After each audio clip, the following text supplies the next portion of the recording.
My boyfriend and I lived in a bridge tunnel when we were at our lowest, and we even picked through the trash.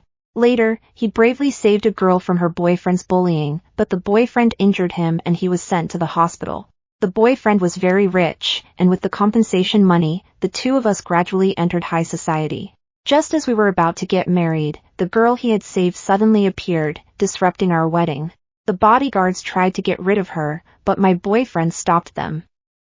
The wedding went on, but I noticed that his gaze kept falling on the tearful girl in the audience. 5 years after the wedding, he mentioned divorce many times. The last time, I agreed. Today is New Year's Eve. I looked down at the WeChat messages and knew that GNZ would not be coming back. Many people once said that the stupidest woman is the one who accompanies a man through a difficult business startup.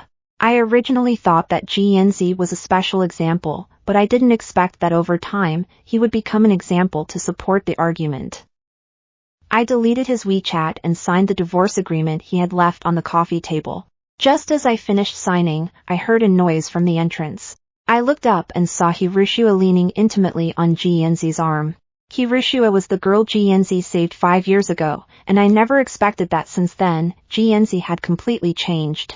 He no longer cared about me, nor did he care about me.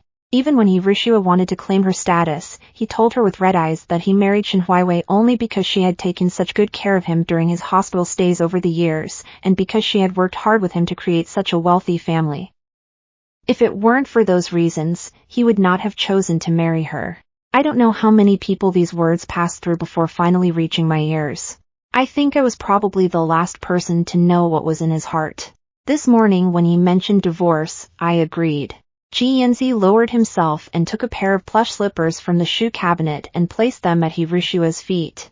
Hiroshua's hand naturally rested on his waist as he bent down to change his shoes, and they looked more like a family. However, the days when GNZ treated me like a transparent person still made me feel stung. I took a deep breath and called out to him, "GNZ, I need to talk to you." He didn't seem to hear me, and his hand movements didn't stop. Hiroshua, who was standing next to him, gave me a provocative smile, then nudged GNZ and whispered, "Wei is waiting for you." GNZ then glanced at me out of the corner of his eye, put away the tenderness he had shown earlier, and asked coldly, "What is it?" I glanced at Hiroshua behind him and lowered my head. I had something I wanted to say to you alone, but he interrupted impatiently, "What can't be said?" "Xiao Shui is not a stranger," he said. Hiroshua's face instantly turned red when she heard this, and she angrily slapped GNZ's face lightly with her hand. I wasn't in the mood to watch their interactions anymore, so I just pushed the divorce agreement on the coffee table over. Seeing this action, GNZ frowned, a little unhappy. "Is this another trick?" I froze for a moment, remembering that he was probably talking about last month. On our wedding anniversary, I saw the photo he posted in his circle of friends, which looked like a vacation on an island abroad. In the photo, he and Hiroshua were smiling happily at the camera, a smile I had never seen before in our marriage. So I sent him a joke message, telling him I agreed to a divorce. He was so happy that he forgot himself and didn't even suspect the truthfulness of the words. He flew back to China overnight. The first thing he did when he came in was to throw the divorce agreement prepared by the lawyer in front of me. I gave a wry smile. This time it was for real. "GNZ, we're over." GNZ stood there without moving, his sharp gaze sweeping over me, as if he wanted to look into my heart. Hiroshua took a few steps forward, bent down, and picked up the agreement on the table to examine it carefully. Pointing to the division of property in the agreement, she said, "Why does it have to be 50-50?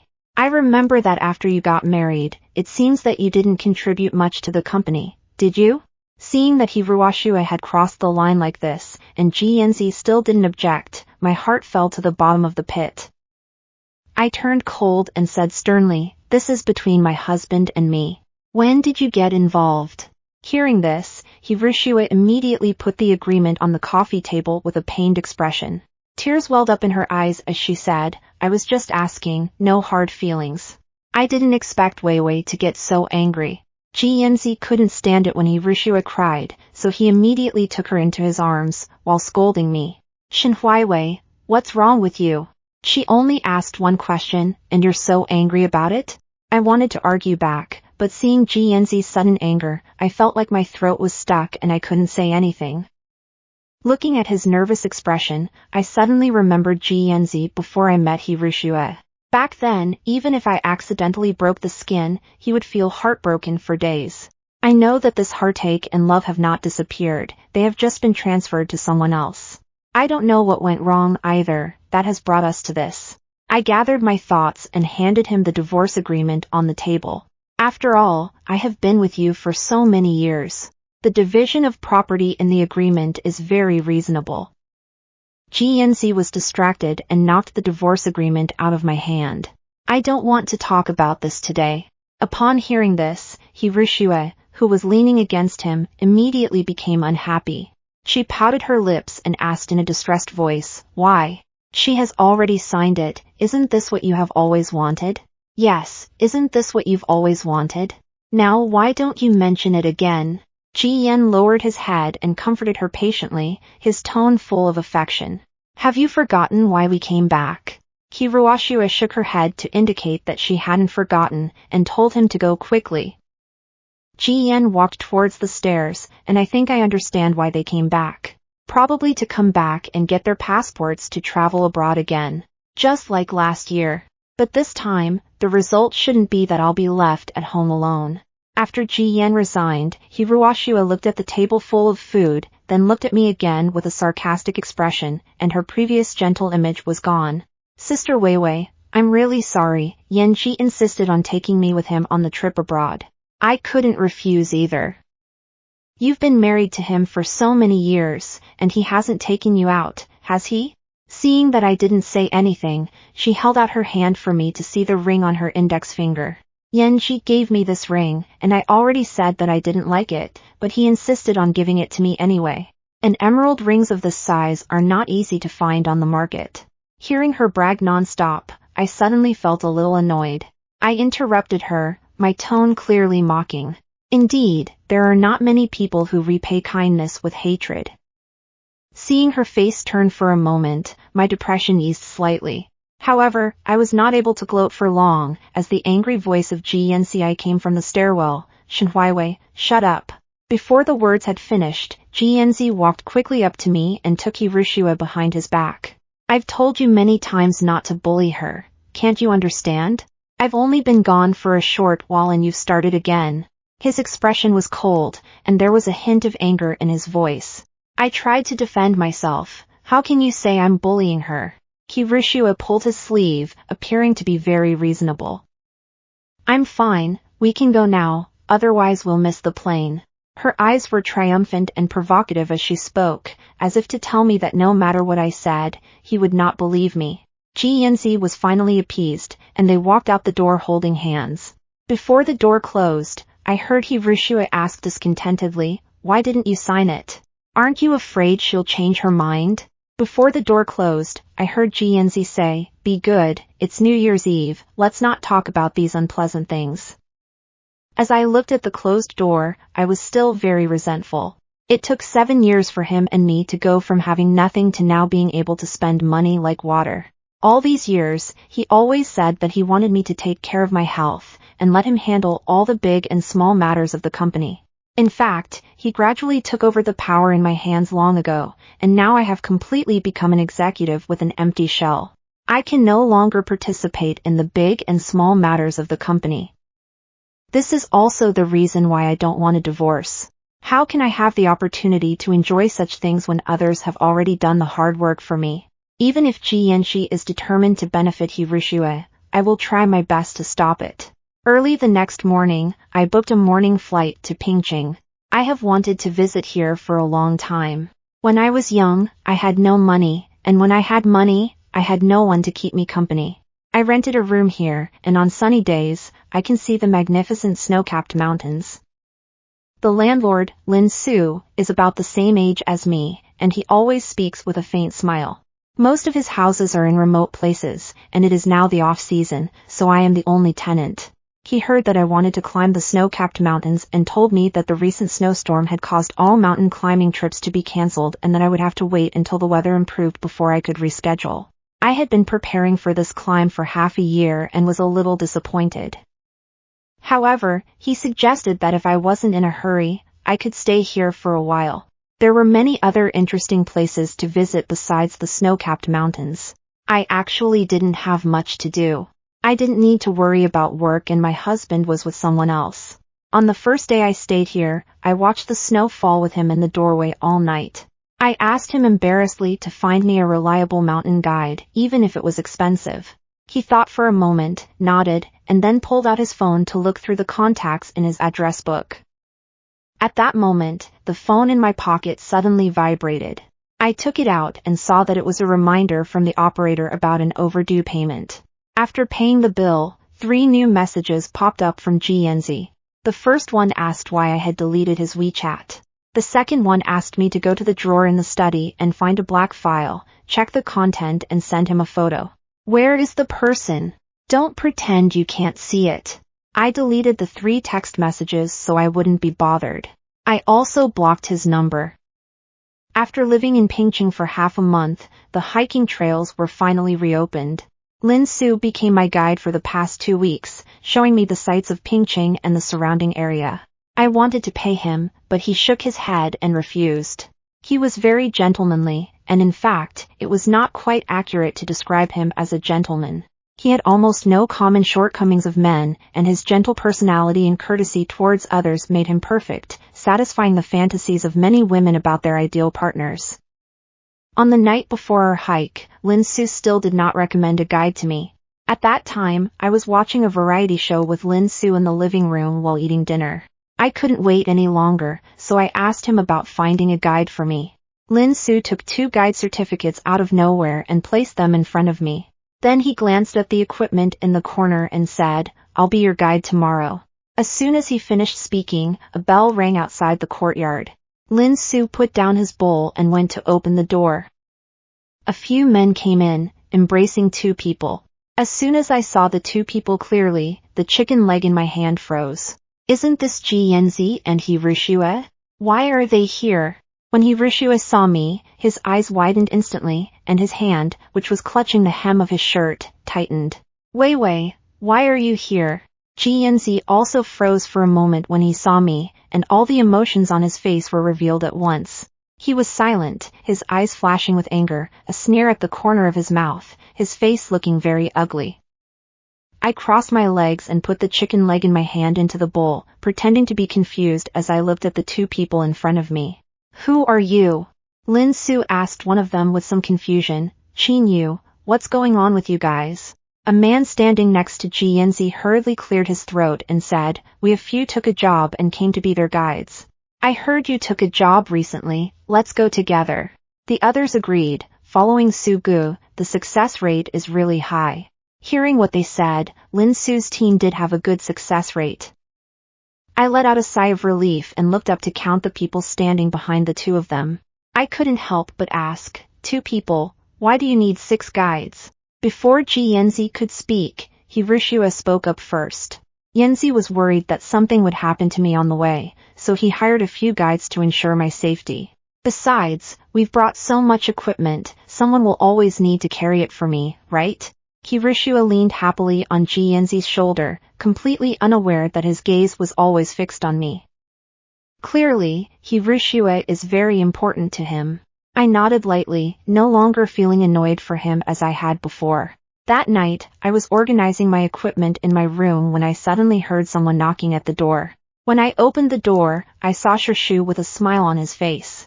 He handed me a raincoat and told me that he saw that I didn't have one in my equipment and had brought it specially. The weather on the mountain can change unpredictably, so this equipment is very important. I felt embarrassed at my carelessness and hurriedly thanked him for his thoughtfulness. Not long after Lin Su left, the door was knocked on again. I thought Lin Su had something else to say, but when I opened the door, it was Ji Yanzi. I frowned and tried to close the door, but he directly pushed it open with his knee and then locked the door behind him. Faced with his sudden approach, I instinctively tried to avoid him. Before I could react, he suddenly pushed me, and my back hit the wall hard. His gaze was serious and cold, and he held me tight by the shoulders, preventing me from moving. For half a month, I heard nothing from him. He wasn't at home, my WeChat account was blocked, he didn't reply to my text messages, and his phone was always busy. Living with a man? Eating together? What's next? Taking a bath and sleeping together? Shen Huiwei, have you forgotten that you're already married? I just want to laugh at the absurd things he says and does. I look at him helplessly and say with a hint of amusement, are you trying to tell me that I have a family and must follow tradition? Mr. G, you really are forgetful, so I need to remind you. We are divorced. And there is nothing between Lin Su and me. He is the landlord and I am the tenant. We are just having normal dealings. Do you think everyone is like you? Don't make people feel uncomfortable anymore. Ji Yanzi's expression at this time was a little scary, but I ignored the pressure and continued, saying, besides, didn't you wait for 5 years for the result of the divorce? I've already signed it. What more do you want? Do you have to push me to this point to be satisfied? He suddenly let go of me, his anger on his face disappearing, and he turned away, unwilling to look at me anymore. I rubbed my shoulder, which hurt from being squeezed, feeling a little helpless. His voice was actually a little shaky. I didn't want anything to happen to you. I have already said this many times when he was in danger. At that time, he was lying in the intensive care unit and the daily treatment cost was as high as 20,000 yuan. For us who were living in the dark basement at that time, this was a huge sum of money. Soon, the court verdict came out. The second generation of the family paid 63 million yuan in compensation, including some subsequent subsidies for nutrition. At that time, Ji Yanzi only had half an hour of lucidity every day. When he learned that we had received compensation, his reaction was unexpected. He repeatedly pushed away the food I handed him and tried to make a noise to get me to leave. I understood what he meant. 3,630,000 yuan is more than most ordinary people could earn in a lifetime. That's what I thought at the time. He hoped that I could use the money to live freely and not spend a single penny on him. But I didn't want to give up on him. When I was about to take the bank card to pay a bill, Ji Yanshi knocked over the kanji on the table. He said, Shen Huiwei, why are you being so unreasonable? Who asked you to interfere? I don't love you anymore, you know? Take the money and go. Even though he told me to leave every day, I never gave up on him. The day I was discharged from the hospital, I could only sit in a wheelchair. The long-lost sunshine shone on him, and he suddenly shed tears. That year at the hospital entrance, he held my hand tightly and said seriously, Shen Huiwei, we must be good from now on. 5 years after we got married, he changed, becoming irritable and tired. In order to get a divorce, he had said some hurtful things and treated me coldly. I had tried to hold on, but he interrupted me helplessly. Now I heard that he actually hoped that I was doing well, which was really unbelievable. I gathered all my thoughts and said coldly, please leave my room immediately. There was another knock on the door, and Lin Xuan said gently, we can almost leave. I replied, okay, and, carrying the prepared equipment on my back, I walked past Ji Yanzi. After all, this was the first group to go mountain climbing after the opening. The weather on the mountain is unpredictable, and even the experienced Lin Su is not sure if there will be any accidents. The worst outcome is to return to the starting point. After only a short while, Hiroshua began to complain about wanting to rest.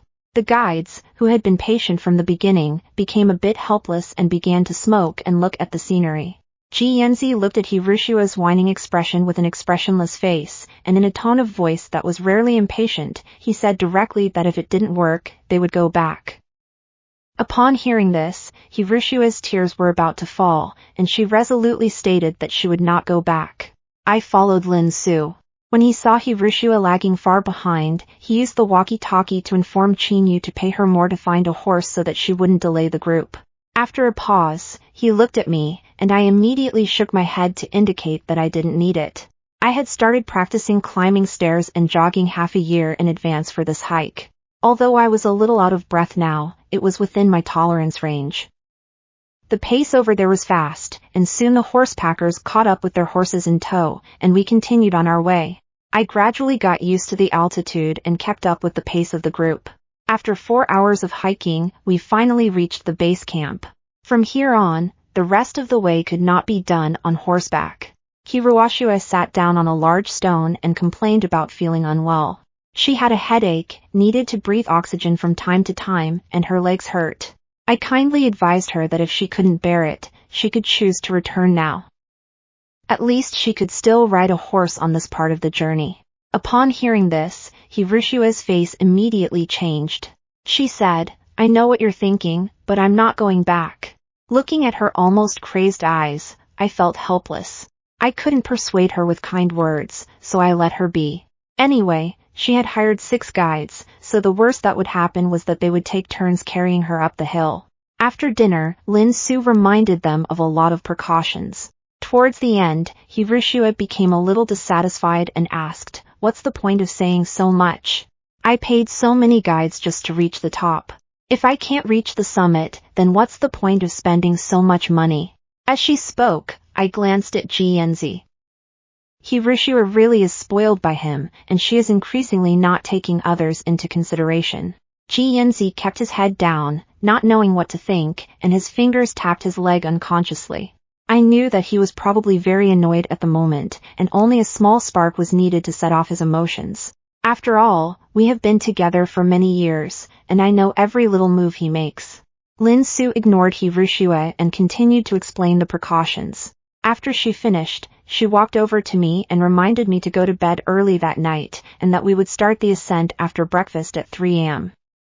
The next morning after breakfast, I noticed that I had lost almost a third of my oxygen tank and energy bars. Looking up, I saw that Hirushua's bag was significantly fuller. I reached out to stop her and demanded that she return my things. She widened her innocent eyes and said softly, "Sis Weiwei, can you please stop being unreasonable? When have I ever stolen from you? I know you don't like me, but you can't frame me." Of course I didn't believe her, so could you show me the stuff? Hiruashua handed the equipment to the guide standing behind her. "Why should I let you see it? I already said I didn't take it if I didn't take it."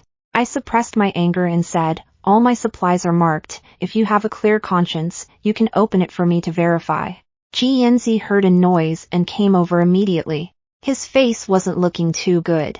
He looked at Hirushua's backpack and after a moment of contemplation, he chose to support Hirushua and said that I had given her the equipment. The implication was that I had wronged a good person. I turned to look at his backpack and noticed that Jianzi's backpack was still bulging, showing no signs of having been dented at all. I didn't expect Jianzi to protect her like this. Without energy bars and oxygen, I would be in danger if I reached the summit, and he should have known this. But he still chose to protect Hirushua. I was filled with rage, trembling with anger. So I didn't hesitate to give Hirushua 2 loud slaps. Hirushua was stunned by my attack and even forgot to cry for a moment. She charged at me and we fought. I was not to be outdone and grabbed her waist and threw her to the ground. It happened so fast that no one had time to react and Hirushua fell heavily to the ground. The 6 guides were annoyed by her torment and each looked for an excuse to leave the scene. Just as I was about to step on her, Jianzi rushed forward and took the blow for her. I had used all my strength for that kick, and even Jianzi couldn't help but let out a muffled grunt. In the end, I still didn't manage to reach the summit of the snowy mountain, because Hirushua had called the police. I sat in the police station and took a slow sip of the hot tea. Jianzi frowned as she explained the situation to the police. Hirushua was exaggerating, and the young police officer reminded her not to interrupt the recording officer. Hirushua reluctantly shut up. After explaining what happened, she was about to speak again. The young police officer turned to her and asked, "What is your relationship with this Mr. G? Are you his girlfriend's sister, or his legal wife?" Hirushua had not been able to obtain the title of Mrs. G for so many years, and now Jianzi had not signed it, so legally we are still husband and wife. She would never admit to being a mistress or a third party. Seeing her stammering, the older policeman next to her changed the subject.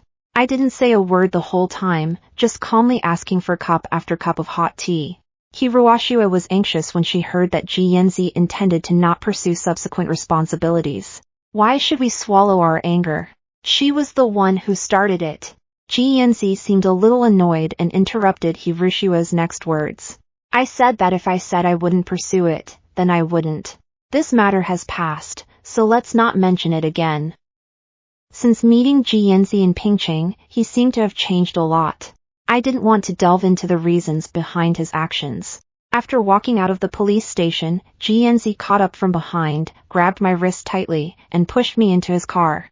The door slammed shut, blocking Hirushua's disappointed and angry voice. It took about 5 hours to get from Pingcheng to Haicheng, and the atmosphere in the car was suffocatingly tense during those 5 hours. My phone vibrated in my pocket. I took it out and saw that it was a message from Lin Su, coming home for dinner tonight? It looked like I wouldn't be able to make it back. I was about to reply when Jianzi snatched the phone away from me. He stared at the message on the screen, his fingers holding the phone tightened, his face full of anger. How dare you use this as a reason to get a divorce? Because of this guy? I put the phone back in my pocket, suppressed my anger, and formally asked him a question. I'm going to ask you a few questions, and you need to answer truthfully. He didn't answer, so I took it as a yes. Do you want a divorce? He didn't want to admit it, but he nodded. Over the years, every time you mentioned divorce, did I try to stop it? His thoughts began to become blurred, and it seemed that he was a little uneasy. I'm doing what you want now. Why are you dissatisfied again? Jianzi clenched his lips tightly, his beautiful thin lips quivering slightly, and his eyes revealed unwillingness and remorse. After a long time, he said like a request, "Don't divorce, I beg you." I looked at him in disbelief, feeling that these words should not be said by him. I have wronged you all those years. I am willing to admit my mistakes. Please don't leave me. I will cut off all contact with her, and from now on I only want to live a good life with you. I remember that he also said this on the day he was discharged from the hospital. Not long after, Hirushua barged into his life. She approached him on the pretext of gratitude. At first I didn't pay much attention to it. After all, trust is the key to getting along with each other. But as they met more and more often and their relationship became closer and closer, I finally realized that Hirushua's intentions were not pure. So I decided to use marriage to keep Jianzi by my side. But Hirushua made a mess of the wedding. When she appeared at my wedding in a wedding dress, my heart went up to my throat. I was really afraid that Jianzi would shake my hand off. Although Jianzi was taken away by the security guard, she still had a place at the banquet. When the MC was reading the wedding vows, Jianzi's gaze was no longer on me. At that time, Jianzi and I were both at the peak of our careers. We were both orphans, so most of the guests at our wedding were colleagues and friends. On that day, almost everyone witnessed my embarrassment and Hirushua's madness. After the wedding, their interactions became even more frequent. This made me feel very uneasy, so I started arguing with Jianzi. I poured the tea he had just bought into the pot and boiled it before pouring it away, cut the suit he was going to wear to the meeting tomorrow, and smashed everything in the house that could be smashed. He looked at me and asked me how I could have become like this, and how I could be unworthy of being his wife. But I remembered that during the hardest year of our lives, he shouted his wish out to the sea, that he must marry Shen Huiwei and buy her the biggest and brightest diamond ring in the world. And now, he just looks at me as I fall apart, his face full of disgust, with no other emotions left. Can't you be more considerate like Hirushua? I'm tired from work every day. Can't you understand a little? I've been living like this for 5 years. I even found out the reason why he married me from a few celebrities chatting at a banquet. Look at her face, it's so tired, it really embarrassed President G. No wonder President G didn't want her as his dance partner. He and Ruashira really complement each other. How can they compare to her? I don't understand why President G married her either.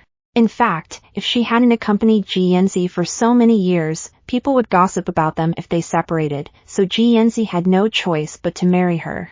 You can't say that kind of thing. Who said those words? My boyfriend heard them with his own ears while drinking. After that, she took out her phone and played the recording. Hearing Jianzi's voice say those words, my anger instantly exploded. After I got home, I kept questioning Jianzi whether those words were true. He pulled at his tie impatiently and asked, "Now that you know the truth, do you want a divorce?" Then he took out a divorce agreement from the drawer and slammed it on the table. If that's the case, just sign it. From that night on, I never argued with him again. When he told me this, I felt nothing But I didn't want to let him and Hiroshua off so easily. In my mind, a plan for revenge against them gradually took shape. After a while, I looked at Jianzi's eager eyes and suddenly laughed. Okay, but I have two conditions. From that day on, it seemed that the roles of Jianzi and I had been reversed. He used to always ask me to prepare a cup of warm milk before he went to bed, but now it was him who put the hot milk on my bedside table. Seeing him with a slightly servile smile, I glanced at him indifferently and then a playful smile appeared at the corner of my mouth. I'm actually lactose intolerant. As soon as the words left my mouth, his face immediately changed, and I realized that I was sorry. I will pay attention next time. In the end, I told him with a smile that it was Hiroshua who liked to drink milk before going to bed, not me. After that night, no dairy products have been bought in the family. In the meantime, Lin Su asked me what to do with the luggage I left in Pingching. I thought about it for half an hour and finally decided to transfer the rent for 1 year to him, and I will keep the room I live in. I still plan to go back and live there. After I finish things here, I'll of course have to go, at least to finish what I didn't get to do last time. I sat on the sofa and felt for a cigarette. I'd just found my lighter when the doorbell rang. I put the cigarette in my mouth and opened the door immediately after seeing the person outside through the peephole. Leaning against the doorframe, I teased, "That was quick. I thought no one wanted to take you back to Haiching." Hiroshua glanced at me, then pushed past me and rushed in, shouting, "Jianzi, how could you leave like that?" But when she saw Jianzi, who was busy in the kitchen, her voice got stuck in her throat. Since I married him, Jianzi has never entered the kitchen again. I took out my lighter, watched the flame lick the cigarette butt, took a deep breath, and watched them playfully. Jianzi served the dishes to the table, and the look in his eyes when he saw Hiroshua instantly became wary. "How did you come? Didn't I make it very clear to you? Don't come bothering my wife and I again." Hiroshua had never seen Jianzi like this before. She shook her head in shock and backed away, immediately using her trump card, tears welling up in her eyes. Watching her tears fall like broken strings, I couldn't help but feel a little amused. Are tears really a universal weapon? If tears could solve problems, there would be no more failures in the world. Jianzi's face fell, and she said, "Don't use tears to test my soft heart anymore." Hiroshua froze, and when she looked up, tears glistened in the corners of her eyes, and her nose was red. Her acting was just right, and it made me a little moved. I patted my head and pretended to be enlightened. "So, Miss, he came to pay back the money this time?" Hiroshua froze in place and asked, "What money?" I didn't answer her. Because when she said this, I knew that Jianzi had still spared her some face. That day in the car, I made two simple requests. The first was for him to completely sever ties with Hiroshua, preferably never to have contact again. The second was for Hiroshua to return all the money Jianzi had given her, including the red envelopes of money and the jewelry and luxury goods he had given her during the holidays. At the time, he had agreed very readily, but at the moment, he looked a little guilty and his eyes avoided mine. Hiroshua has not worked for many years and has been completely dependent on Jianzi for support, with no income at all. I looked at Jianzi, and he said sheepishly that I hadn't had time to tell her, and it wasn't intentional. I stubbed out my cigarette and walked under the coffee table, putting the previous divorce agreement back on the table. I sat on the sofa like a big shot and said, "Jianzi, you know, last time in the car was the last chance I gave you. If you don't cherish it, then you can't blame me for being ruthless. Sign it?" This scene seemed to overlap with every moment before when he forced me to divorce. Jianzi really looked panicked. He took off his apron and walked up to me. His voice trembled a little. "Are you really not going to give me this chance?" Hiroshua seemed to feel that there was hope for a reconciliation. The tears from earlier had disappeared. "Sign it, who cares about you?" Jianzi ignored Hiroshua. His gaze was fixed on me. I knew that as long as I gave him a little hope, he would not sign. Unfortunately, my resolve was very firm, and I was determined to get a divorce. Jianzi could see my determination, and his tears could not be stopped, but he could only sign his name word by word. I got up, put the agreement away, turned around and went upstairs to start packing my clothes. I had no intention of keeping this house. According to the terms of the agreement, I had to move out. As I was carrying my luggage downstairs, Jianzi blocked my way. He said, "You stay, I'll go." Without looking back, he quickly left. Hiroshue gave me a fierce glare before hurrying after him. Soon, the sound of a car's engine could be heard outside the door, and the surrounding area returned to its usual quiet. The moment I stepped out of the civil affairs office, I felt an immense sense of relief. The matter that had been troubling me had finally been clarified. Jianzi seemed to have something else to say, but at that moment, a car slowly pulled up in front of me. It was Lin Su. Yesterday, I said on WeChat that I had to take a plane to Pingching. Lin Su said that he could drive to Haicheng to pick me up. I joked that the service at his homestay was really good, with a pickup service included. He was silent for a long time, and finally just sent an emoticon. Before getting in the car, Ji Yancher finally said what he had been wanting to say. It was just 3 brief words: "I'm sorry." He was sorry not for the current me, but for Shen Huiwei, who had accompanied him in the basement and lived a frugal life back then. I cannot accept his apology on behalf of the person I was 5 years ago, and I don't want to. Because he owes me this. When we returned to Pingcheng, Lin Su asked if I still wanted to go back to the snowy mountain. I looked out the window at the scenery and nodded firmly. The road is closed for now and won't reopen for another month. I'll still be your guide. I nodded in agreement. Before we left, a familiar face arrived at Lin Su's homestay, Yenin, a mutual friend of Jianzi and I. He looked a little surprised when he saw me, then nodded politely and asked with a smile, "Are you also going with Lin to climb the mountain?" I nodded. "How have you been recently?" "Quite well." He was silent for a moment, then said he hadn't been well. I didn't react at first, then realized he was talking about Jianzi. I casually said, "No way. He got the girl and still isn't well?" Yenin didn't care about the sarcasm in my words. "After you left, many of our previous partners terminated their contracts one after the other, and our stock price plummeted, resulting in heavy losses. His career is at a low ebb right now. Hiroshue is unable to help him, but she wants to be famous, so the relationship between the two of them has reached an impasse, and neither one of them is willing to take a step back." I'm not at all surprised by these results. When we first discussed collaborating, I accompanied the partner to drink until I vomited, and I even had stomach bleeding before I signed the contract. Does she really have that kind of perseverance? Even if she does, her previous remarks have offended a lot of people. Once, she relied on the support of Jianzi and was very arrogant towards all her partners. Did she ever think that this would happen to her? Yenin kept talking about the difficulties Jianzi encountered, and I roughly understood what he meant. I interrupted him directly and told him that I had divorced him and all our assets had been divided equally at the beginning. If he is short of funds, he can sell the few houses in the suburbs. There is no need to say this in front of me. Now all the money in my account is what I deserve, so don't expect me to help him. I made it very clear, and Yenin completely shut up and didn't speak to me again until we were hiking. But so what? I wasn't going to see him again anyway, and some things just had to be said. While hiking, I accidentally sprained my leg. Lin Su was very worried.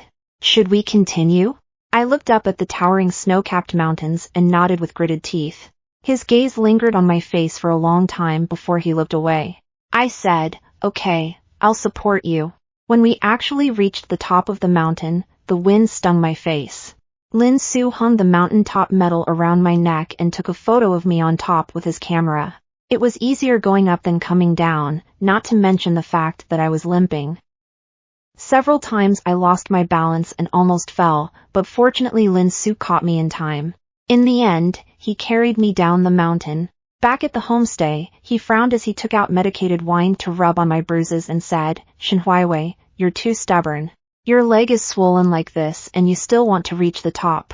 I shrugged nonchalantly and said, "I can't give up halfway, can I?" He used his warm hands to rub my injury and said, "You are too headstrong. Why don't you try to find someone to rely on?" I suddenly remembered a previous failure. It is better to rely on yourself than on others. Only yourself is the most reliable. He screwed on the cap of the medicated wine bottle and avoided my eyes. "In fact, you can rely on me, and I won't let you down. If Shin Huiwei had heard those words back then, she would have been embarrassed for days. But I was already 27 years old. Over the years, I had experienced many setbacks and betrayals, and sometimes I even wondered if I was just particularly unlucky. But then I came to understand that the problem wasn't that I was unlucky, but that the people around me weren't trustworthy. Lin Su seemed to be waiting for my answer. I looked at the moonlight spilling onto the ground and said softly, "Let's talk about these things later. The answer is in time, and time will reveal everything."